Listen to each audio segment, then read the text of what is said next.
जबलपुर से इस वक्त की बड़ी खबर मिल रही है। बिल्डर और ठेकेदार की लापरवाही सामने आई है। निर्माणाधीन मकान में करंट से झुलस गया 10 साल का बच्चा सरकारी अस्पताल में कराया गया है भर्ती। अस्पताल में भर्ती करवाकर गायब हो गए बिल्डर और ठेकेदार।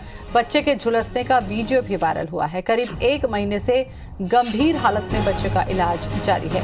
आरोपियों के खिलाफ अब तक कोई कार्रवाई नहीं है। एसपी सिद्धार्थ बहुगुणा ने दिए मामले की जांच के आदेश। तस्वीरें आपको विचलित कर सकती है, हालांकि स्पष्ट तौर पर हम नहीं दिखा रहे हैं, लेकिन तस्वीरें बयां कर रही हैं कि किस हद तक बच्चा झुलस गया था। अस्पताल में भर्ती करने के बाद बिल्डर भाग खड़े हुए।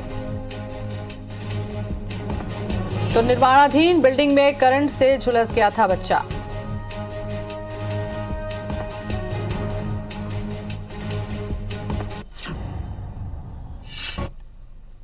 थाने से पता किया, थाने में अभी इसकी कोई जहाँ पे उपचार हुआ है वहाँ से कोई तहरीर या कोई अन्य इन्फॉर्मेशन थाने में नहीं थी, लेकिन अभी थाने को निर्देशित किया गया है कि इसके बारे में पता लगाएंगे और इसमें जो आवश्यक कार्रवाई जो होगी उसमें तत्काल करेंगे।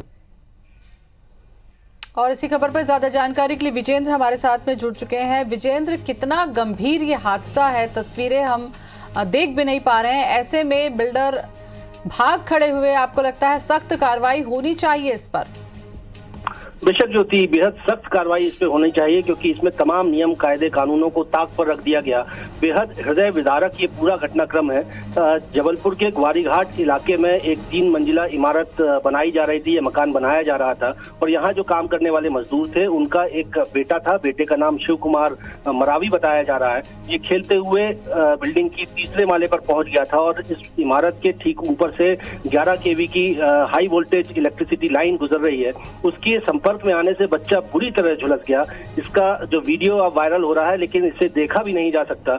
और गंभीर बात यह है कि इस हादसे के बाद जो संबंधित ठेकेदार और बिल्डर थे, संदीप पटले ठेकेदार का नाम बताया जा रहा है, जबकि एक बिल्डर जिसका नाम दिलीप बताया जा रहा है, इन्होंने बजाय समुचित कार्रवाई करने के बच्चे को एक शासकीय अस्पताल में भर्ती करवा दिया और उसके बाद उसकी कोई सुध नहीं ली। मजदूर माता पिता का ये बच्चा है, जिनका ये कहना है कि चंद हजार रुपए जरूर थमा दिए गए, लेकिन पलट कर ना तो ठेकेदार देखने आया और ना ही संबंधित बिल्डर देखने आया। अब इस मामले पर चूंकि वीडियो वायरल हुआ है, जानकारी एसपी तक पहुंची है। गंभीर बात, एसपी जबलपुर सिद्धार्थ बहुगुणा भी कह रहे हैं कि जो विधिवत एक जानकारी अस्पताल से आनी चाहिए थी संबंधित थाने तक, वो तहरीर नहीं आई है। ये भी अपने आप में गंभीर बात है और जांच का विषय है, लेकिन फिलहाल इस पूरे घटनाक्रम पर असल में मुश्किल यही है कि गरीबों के साथ में हर बार मजाक होता है। एक तो मजदूर का बच्चा था, यहाँ पर सख्त कार्रवाई होनी चाहिए थी। दूसरे, अब ये कहा जा रहा है कि अस्पताल से कोई रिपोर्ट नहीं आई है। ऐसे में ये जो गरीब मजदूर होते हैं, इनके हक की आवाज आखिर उठाएगा कौन? जाहिर सी बात है ज्योति, बेहद गंभीर ये पूरा घटनाक्रम है और ये बताता है कि सिस्टम किस तरह से मजाक बनाता है गरीबों के साथ। एक मजलूम गरीब जो कि दिन भर का रोजी रोटी कमाने के लिए, पेट भरने के लिए जी तोड़ मेहनत करने के लिए मजबूर हो रहा है। मैं परिवार वो वहां पर मेहनत कर रहा है और उसके बाद चंद रुपये उसको मजदूरी के लिए मिलते हैं पेट भरने के लिए। और अगर घटना स्थल पर, ऐसे निर्माण कार्य स्थल पर कोई हादसा होता है तो उसे इस तरह से मरने के लिए छोड़ दिया जाता है।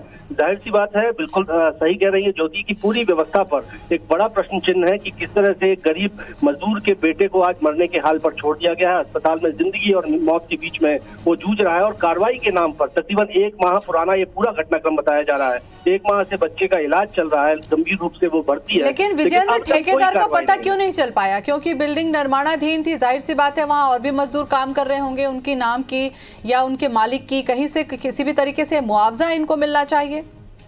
बेशक मुआवजा भी मिलना चाहिए और इस पे धारा 304 आईपीसी के तहत कार्रवाई भी होनी चाहिए। लेकिन ज्योति, ये कार्रवाई तब होगी जब कोई एफआईआर लॉन्च होगी, जब कोई तहरीर संबंधित थाने तक पहुंचेगी या पुलिस इसमें मानवीयता दिखा के अपनी कर्तव्य दिखाते हुए आगे कार्रवाई करेगी। लेकिन अगर इस पूरे घटनाक्रम को देखें तो जिस मजदूर परिवार का बच्चा बुरी तरह झुलस गया, वो इस स्थिति में नहीं थे कि पहले थाने जाते या कोई एफआईआर दर्ज कराते, कोई शिकायत देते। इस मामले में कोई विधिवत शिकायत माता पिता की ओर से कर नहीं पाई, क्योंकि उन्हें अपने बच्चे की जान बचाने की फिक्र थी। लेकिन पुलिस की ओर से कोई कार्रवाई ना किया जाना, अस्पताल की ओर से तहरीर थाने तक ना पहुंचना, ये व्यवस्था पर बड़े सवाल उठाता है।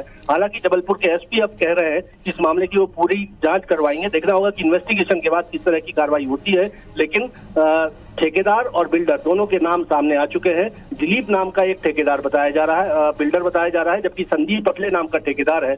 और ये पूरा इमारत जो है जबलपुर के ग्वारी घाट इलाके में बनाई जा रही थी। तो लगभग तस्वीर साफ है। अब जरूरत इस बात की कि पुलिस किस तरह से आगे मामले बिल्कुल पर विजेंद्र, कार्रवाई ये तो एक घटना थी, इसको आप उदाहरण समझ सकते हैं, लेकिन इससे भी ज्यादा जब मल्टीप्लेक्स या बड़ी इमारतें बनती हैं, जिस ठेकेदार के अंडर में मजदूर काम करते हैं, क्या उनकी सुरक्षा के लिहाज से कोई पैरामीटर्स नहीं होते हैं? इनके लिए कोई सुरक्षा की व्यवस्था नहीं होती? क्या कोई ऐसा कानून नहीं होता है जिसके तहत जिन मजदूरों को लाया गया है कम से कम उस काम होते तक उनकी जिंदगी की जिम्मेदारी कोई तो ले?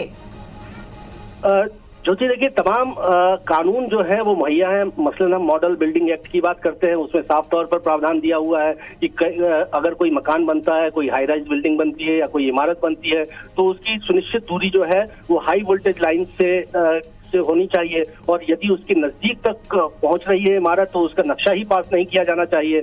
और साथ ही साथ श्रम कानून भी इस बात की वकालत करते हैं कि किसी जगह पर यदि ठेकेदार की ओर से श्रमिकों से काम करवाया जा रहा है तो उनकी जान माल की सुरक्षा के इंतजाम जो है वो अपनाए जाने चाहिए। पीएफ डिडक्शन होना चाहिए। तमाम श्रम कानून मजदूरों के पक्ष में है।